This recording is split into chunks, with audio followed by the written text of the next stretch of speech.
అందరికీ నమస్కారం. వేమూరి రాధాకృష్ణ ఆంధ్రజ్యోతి పత్రికా యజమాని, ఏబిఎన్ టీవీ ఛానల్ ఎండి. విజయవాడ భారీ వరదల సందర్భంగా బయటపడ్డ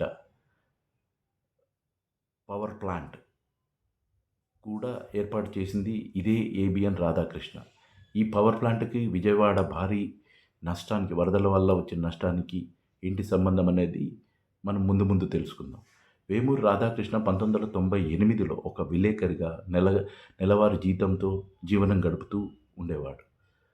ఎప్పుడైతే చంద్రబాబుతో ప్రయాణం మొదలుపెట్టాడో తన జర్నలిజం అక్షరాలకు తూకం వేసి జర్నలిజాన్ని తాకట్టు పెట్టి జర్నలిస్టు ముసుగులో అప్పటి నందమూరి తారక రామారావు ఎన్టీఆర్ గారి మీద విషపు రాతలు, అబద్ధపు రాతలు, తర్వాత వైస్రాయ్ హోటల్ ఘటన అందరికీ తెలిసే ఉంటుంది. వైస్రాయ్ ఘటన తర్వాత ఎన్టీఆర్‌ని దింపడము, తర్వాత చంద్రబాబు గారిని ముఖ్యమంత్రిగా ఎన్నుకోవడములో ఇదే వేమూరి రాధాకృష్ణ గారిది కీలక పాత్ర అని చెప్తున్నారు. అందరూ చెప్తున్నారు. అందరికీ తెలిసిన విషయమే.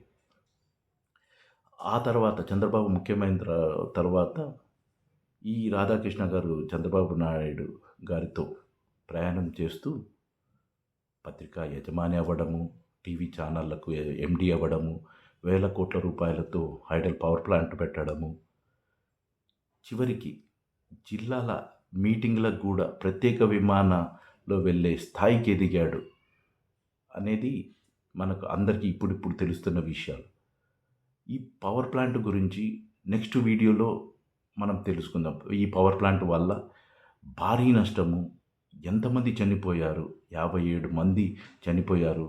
తర్వాత వీటీపీఎస్‌కు వచ్చిన భారీ నష్టమేంటి, ఇతని బాధితులు ఎవరు, ఇతని అరాచకాలేంటి, ప్రథమ పౌరుడైన గవర్నర్ దగ్గర ఎటువంటి అరాచకాలు, కెమెరాలు పెట్టి ఎన్నెన్ని పనులు చేశారు, ఇవన్నీ నెక్స్ట్ వీడియోలో తెలుసుకుందాం.